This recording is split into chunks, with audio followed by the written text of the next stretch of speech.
জানে যে বিমানটা উড়তে দেখা গেছে সেটা শুধু ইরানের একার নয়, এর পেছনে আছে এমন এক দেশ যাকে সরাসরি চ্যালেঞ্জ করতে এখনো কেউ সাহস করে না।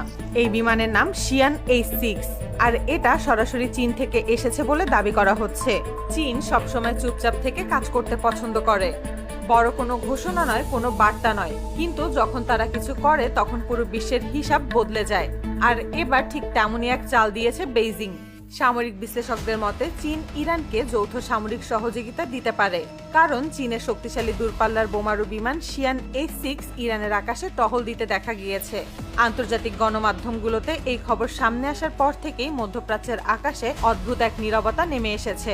শিয়ান H6 কোনো সাধারণ যুদ্ধ বিমান নয়, এটা চীনের তৈরি বিশ্বের সবথেকে হাইটেক বোমারু বিমান। বহু বছর ধরে চীন এই বিমান নিয়ে গবেষণা করে আসছে।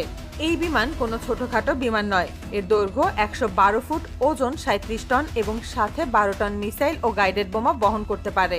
এই বিমান দিনের পর দিন ইরানের আকাশে উড়লেও কেউ এটাকে বাধা দেওয়ার চেষ্টা করছে না। এমনকি যেসব দেশ নিশ্চিতভাবে জানে যে এটা চীনের পাঠানো, তারাও নীরব, কারণ সবাই বোঝে এই বিমানে হাত দেওয়া মানে সরাসরি চীনকে চ্যালেঞ্জ করা। আর চীনের পক্ষ থেকে তার জবাব কেমন হতে পারে সেটা বিশ্ব ভালোভাবেই জানে। শিয়ান H6 এর সবচেয়ে ভয়ঙ্কর দিক হলো এটাকে শত্রুর আকাশে ঢুকতে হয় না। অনেক দূরে নিরাপদ অবস্থানে থেকেই এই বিমান একের পর এক দূরপাল্লার মিসাইল ছুটতে পারে। এসব মিসাইল আবার নিজেরাই অনেক দূর উড়ে গিয়ে নির্দিষ্ট টার্গেটে পৌঁছাতে সক্ষম, ফলে বিমানটি সবসময় ধরাছোঁয়ার বাইরে থাকে। এই বিমানের গতি প্রতি ঘন্টায় 1050 কিলোমিটার। তবে অবাক করা ব্যাপার হলো এটা একবার ফুয়েল লোড দিয়ে 6000 কিলোমিটার পর্যন্ত উঠতে পারে। এই বিমানে রয়েছে আধুনিক রাডার, সেন্সর আর যোগাযোগ ব্যবস্থা।